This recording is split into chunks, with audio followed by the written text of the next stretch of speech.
हाँ जी, अस्सलाम वालेकुम। जुमेरात का दिन है, दोपहर 12:30 बजे का वक्त है। पोजीशन 900 पॉइंट प्लस है। इंडेक्स की all time high, intraday high दोनों के करीब करीब चल रहा है। और स्टॉक वाइज सिलेक्शन अगर आपकी बेहतर है तो मार्केट बहुत अच्छा काम करने का मौका दे रही है।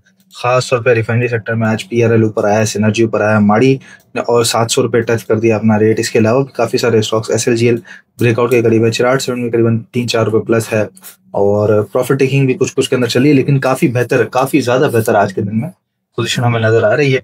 और हब पावर ने सबसे ज्यादा पॉइंट्स उठाए हुए हैं। हब पावर के चार्ट हमने 3 दिन पहले डिस्कस भी किया था। 240 का टारगेट दिखाया था और उस दिन 8 रुपये 5 रुपये करीब करीब था, तो वहां से काफी अच्छा नफा बच रहा है। इसके अलावा bank of Punjab, HBFC, language sir selection के हिसाब से ही काम चल रहा है मार्केट के अंदर। और लिमिटेड स्टॉक्स है, उन्हीं में काम चल रहा है। खासतौर पर छोटे में बात करें तो टीपीएलपी आज चल गया है, सिनर्जी है, के इलेक्ट्रिक है, वसल है, कंटिन्यू अप एंड डाउन चल रहा है। तो इन्हीं में ये अभी काम करता है। फिलहाल ज्यादा ब्लू चिप की तरफ ना देखें।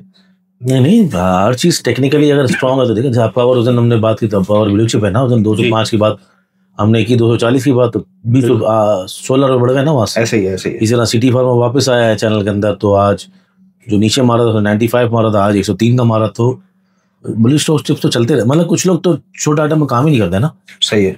जो सब में आइटम में सब में काम करते हैं, फिर उनको सब चांस मिला है यार, लाओ ठीक है ऐसे।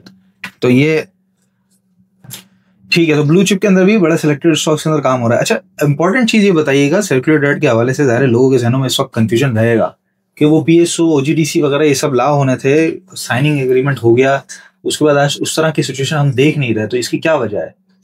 कभी बार चीजें प्राइस इन हो जाती है, पहले से भी तो ला हो गए थे ना। ठीक है, मतलब पहले बढ़ ही रहे थे ना। ये 205 से तो हिलता नहीं था। ओजीडीसी तो 280 पे खेल रहा है ना। और दूसरा क्या नाम है उसका, पीपीएल भी 160-65 पे खेल रहा था, तो 200 तो हो चुका है। पीएसओ भी 400 के अंदर था, 460 तो हो चुका है।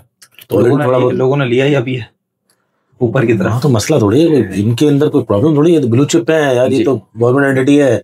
जिस तरह हम आईएमएफ के अंडर हैं, तो इवेंचुअली आज तो कल सूनर और लेटर हो जाना है ना।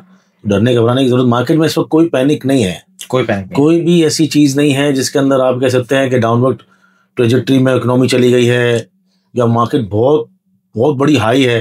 तो दिसंबर के रेट भी नहीं आए ना अभी तक। तो ऐसे ही ना एसएसजी से हाई तोड़ा है, बिल्कुल बिल्कुल, ना पीएसओ का टूटा है, ना माड़ी का टूटा है। बैंकों और सीमेंटों के अलावा कोई ऐसी चीजें नहीं है। फार्मा तो चला ही नहीं, पूरी रैली मिस कर दी उसने जी। और वो सबसे बड़ा मोमेंटम जो बयान था उस दिन का, हालांकि हर रोज खबर आती है कि एक्सपोर्ट होगी, और जिस दिन फार्मा चलेगा ना, उस दिन पूरी मार्केट बैठी हुई होगी, फार्मा चल रहा होगा। जो ग्रोथ है, जो उसकी सेल्स है, जो रेवेन्यूज है, सबसे बड़ी बात है कि आपका हर रोज मार्केट ना घूम रही है जी। पेनी स्टॉक चल रहे हैं, साथ साथ ब्लू चिप्स भी चल रहे हैं, साथ साथ जो है नहीं चल। अब रिफाइनरी देखो चलना शुरू हुआ। अभी मैंने ग्रुप पे उस दिन सोशल मीडिया बताया था कि एनआरएल चला है, फिर सिनर्जी चला है, पीआरए चला है, अटक रिफाइनरी की बारी आएगी। तो इनकी तो बारी नहीं आई। ये इसके अंदर हाई जो मारा है, जो तोड़ा है लंबे अरसे के बाद, उसने सिनर्जी ने तोड़ा है। तो पीआरएल अभी 45 का, तो दिसंबर का हाई नहीं तोड़ा उसने। अटक रिफाइनरी दिसंबर का हाई 750 रुपये है, तो अभी तो इनकी बारी है नहीं। तो ऐसा हम कह नहीं सकते कि ऑटो एचकार वगैरह है जो चले ही नहीं अभी। तो अभी तो बहुत सारी चीज़ें ऐसी हैं जो हाई लगाया है नहीं दिसंबर का। इवन 1,17,000 के इंडेक्स की बात कर रहा हूँ।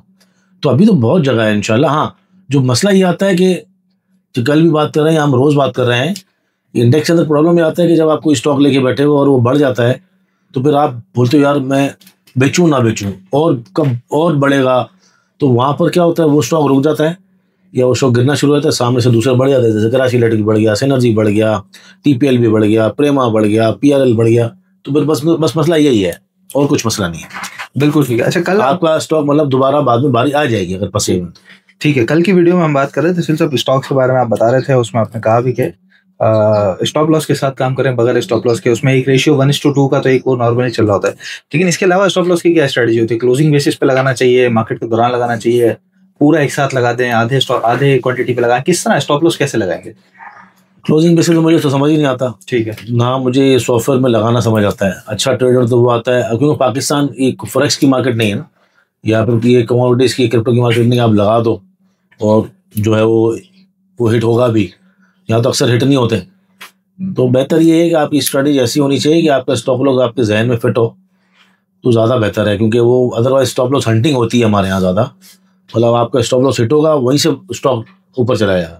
और मैंने बहुत सारे मिसालें अपने ग्रुप में लोगों को दी भी है। एग्जैक्टली 73 का और 72, 50, 73 का स्टॉप लॉस बनता था मुगल 74-75 के बाद। उसने वो हिट कराया वहाँ से ऊपर 90 रुपये। तो वो अगर बेचारा किसी का स्टॉप लॉस हिट हो जाता, हमने तो नहीं होने दिया, मैं तो नहीं लिखता स्टॉप लॉस अपनी ट्रेड के अंदर, मैं ये एग्जिट करा देता हूँ। मतलब ये कहता हूँ कि भाई मैं एग्जिट करा दूंगा, मुझे पता है स्टॉप लॉस, आप लोगों को ना लगाने की जरूरत है, ना उसको देख के पैनिक होने की जरूरत है। तो स्टॉप लॉस बेहतर है इंसान के दिमाग में हो, क्योंकि अदरवाइज स्टॉप लॉस हंटिंग हो जाएगी।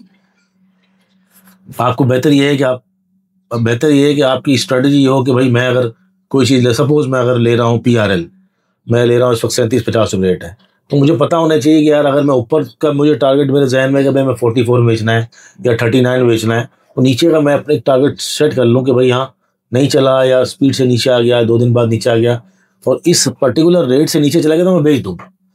बस ये होना चाहिए, लगाना मेरे हिसाब से सही नहीं है। चलें, बिल्कुल ठीक है। इंडेक्स के बारे में आप बता रहे थे, क्या पोजीशन दिखा रहा है इंडेक्स अभी?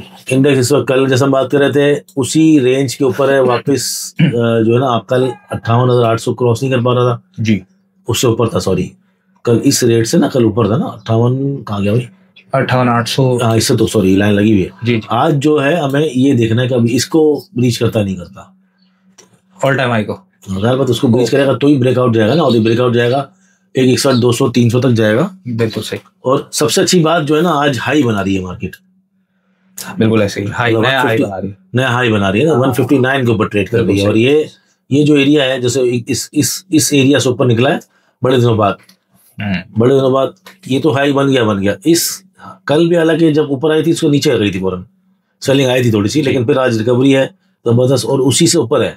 तो मार्केट ऊपर जा रही है, यूं नीचे नहीं जा रही है, ठीक है। तो अगर ये तोड़ती है तो एग्रेसिव बाइंग आएगी, हमें देखेंगे जो स्टॉक रुके हुए ना, माड़ी वाड़ी दूसरी चीजें। हाँ, लेकिन ख्याल ये रखना चाहिए कि अगर ये टूटा, ये ट्रेंड लाइन टूटी ना, तो फिर मार्केट बड़ी स्पीड से नीचे आएगी, फिर नीचे कहीं मोमेंटम खराब हो जाएगा। तो आपने अपने रिस्क मैनेजमेंट के साथ काम करेंगे तो अच्छा है। पॉजिटिव नजर आ रहा है, मैंने कहा जैसे कोई भी चीज इकोनॉमी में खराब नजर नहीं आ रही, कोई पॉलिटिकल नॉइज नहीं है, कुछ भी नहीं है, लेकिन मार्केट है जी, उसके अपने डायनामिक्स हैं। आप मार्केट को देख के फिर आप ये नहीं बोलेंगे नहीं यार इकोनॉमी तो सही थी, ये सब कुछ सही था।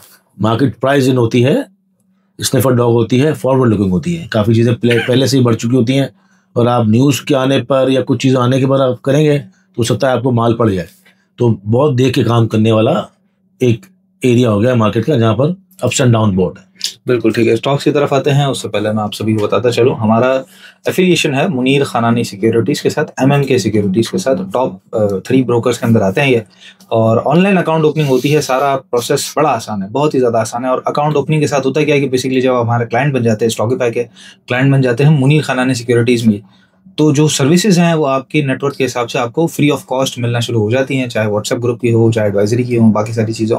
तो नंबर है 0301 इस पर रब्ता करके तफसीलात लीजिए और अपना अकाउंट का प्रोसेस हमारे साथ शुरू करवाइए। आपका ऑलरेडी कहीं अकाउंट खुला हुआ है तो भी आप हमारे साथ अकाउंट खुलवा सकते हैं, 2, 3, 4 जितना अकाउंट खुलवाने हो। तो ऑनलाइन अकाउंट ओपनिंग के लिए रब्ता जरूर कीजिए। अच्छा सुन साहब, चार्ट के अलावा वैसे ही स्टॉक्स का कुछ बता दीजिए, जो पोजीशन स्टॉक्स की नजर आ रही है। कुछ 2-3 मैं पूछ लूँ, जैसे के इलेक्ट्रिक है, हम पिछले दिनों बात कर चुके हैं इसकी, तो अब क्या पोजीशन नजर आती है के इलेक्ट्रिक? जल्दी से पहले देख लेते हैं इंडेक्स क्या कह रहा है। डेली पे देखा, अगर ये ब्रेक होता है स्ट्रक्चर मतलब हाई और ब्रेकआउट होता है तो मार्केट के पास जो टॉप लगेगा वो 63 बनता है, यहाँ से 63,200 या एक एग्जीक्यूट कर ले तो 63,64 भी हो सकता है। जो कराची इलेक्ट्रिक है ना, उसके अंदर एक जबरदस्त ब्रेकआउट है, ब्रेकआउट नजर आ रहा है, मतलब मंथली पे भी ब्रेकआउट नजर आ रहा है, डेली पे भी नजर आ रहा है। तो इसलिए आपने ये याद रखना है कि अगर किसी किस्म की रीटेस्टिंग करता है ना, इस लेवल पे रीटेस्टिंग कर सकता है 660 तक, सही 659 तक, 60 तक, और यही एरिया बाइंग होना चाहिए दोबारा अगर आपने टारगेट करना है 8.5 को। ठीक है। दूसरा सिनर्जी के बारे में भी सेम सिचुएशन है। सिनर्जी ने आपने याद रखना है कि ये भी मंथली ब्रेकआउट पे है, और ये अगर आपको नीचे इस लेवल में मिलता है, इस लेवल ये लेवल 880, ठीक है। इसने जो ब्रेक किया ना, असल में 885 किया है। देखो इतनी लंबी 3, 4, 5 कैंडल्स हैं, और ये इसी लेवल को टारगेट करना चाहिए, 890, 888, जितना सस्ता, क्योंकि ये बहुत सारे शेयर्स वाली आइटम है ना जी। और इस वक्त पहला जो टारगेट है वो 970 का है, उसके बाद नए टारगेट बनेंगे तो नए देखेंगे। तो इसको यहाँ पर लेके 885, 890 तक, 970 के लिए। बिल्कुल ठीक है। आज के स्टॉक्स हम डिस्कस कर लेते हैं, उसमें है सबसे पहले सर्ल पाकिस्तान। सर लेकिन बेहतर ये है कि एक तो अगर रेंज बाउंड ट्रेडिंग करनी है ना, तो ठीक है, लेकिन अगर इसका जो सही मानो में इसका जो ये ब्रेकआउट है ना, ये इसको इसी कोशिश कर रहा है स्लो स्लो स्लो स्लो, तो ये 127 के ऊपर सस्टेन करेगा ना, 27, 28, 30, वो बहुत एग्रेसिव रैली नजर आ सकती है। 180 रुपए तक। हाँ, लेकिन ये जो अभी जो रेंज है ना, वो है ट्रेडिंग इन द जोन, 118 से 23, 113 से 18। बिल्कुल ठीक है। ट्रेडिंग द जोन मतलब 118 पे जाए तो आप बाय करें, 123 पे जाए तो बेचें। इसी तरह नीचे का जो जोन है 113 से 118 है, उससे नीचे का जोन 108 से 113 है। ये 3 जोन बने हुए हैं इसके, लेकिन ऊपर जो ब्रेकआउट है 126 से ऊपर है, 26-27 से ऊपर, तो बेहतर है कि 27 से ऊपर ब्रेकआउट में ट्रेडिंग करें, अदरवाइज आप ट्रेडिंग इन द जोन में ट्रेडिंग करें। बिल्कुल ठीक है। अगला बताइएगा पाक इलेक्ट्रॉन। पाक इलेक्ट्रॉन भी बहुत जबरदस्त रैली बना गया है। 37-50 में मैंने अपने क्लाइंट्स वगैरह को बताया था, दिलाया नहीं था, झूठ नहीं बोलूंगा मैं, उस वक्त हर चीज में हम काम नहीं करते। तो इस वक्त जो है इसकी पोजीशन ये है कि ये 54, 25, 26, 54 रुपए का एरिया मजबूत करने की कोशिश कर रहा है जी। किसी किस्म का कोई ब्रेकआउट नहीं है। जब कैंडल रिवर्सल हो, 55 के ऊपर आए, 55-56 के ऊपर फिर ही ट्राई करना चाहिए। पहला टारगेट 60 हो सकता है, लेकिन अभी नहीं करना चाहिए इस पे काम, जब तक रिवर्सल नहीं मारे, 55 से ऊपर सस्टेन नहीं करे, कोई किसी किस्म का ब्रेकआउट नहीं दे डेली पे। अगर कोई आपने ब्रेकआउट देखना भी है तो अगर ये इस तरह ट्रेंड लाइन क्रॉस करे फिर करना चाहिए। बहुत बड़ा स्टॉक है, जरा ख्याल से करना चाहिए। ठीक है। तीसरा बताइएगा टीपीएलपी।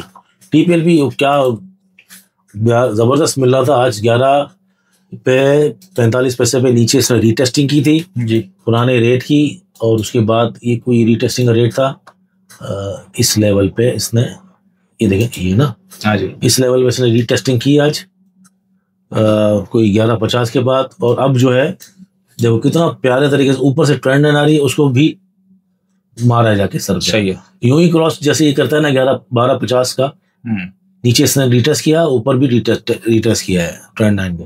अगर 12.50 क्रॉस करता है तो हम फिर थोड़ा सा टारगेट बढ़ा के 14 रुपए 14.40 कह लें आप, या पहला टारगेट 13.36, फिर 14.40, ठीक है। 13.30, 14.40 के लिए आई कर सकते हैं। फिलहाल जो है इसको 12.50 क्रॉस होने दें, जो अच्छा मौका था 11.50 का वो चला गया जी। बिल्कुल ठीक है। और वो अच्छा मौका हमने तो अवेल कर लिया। हमारा ये व्हाट्सएप ग्रुप की कॉल आप देख रहे हैं, अभी 12:10 पे ही ये 11.70 की बाइंग दी थी और 12.95 तक के इसका टारगेट है।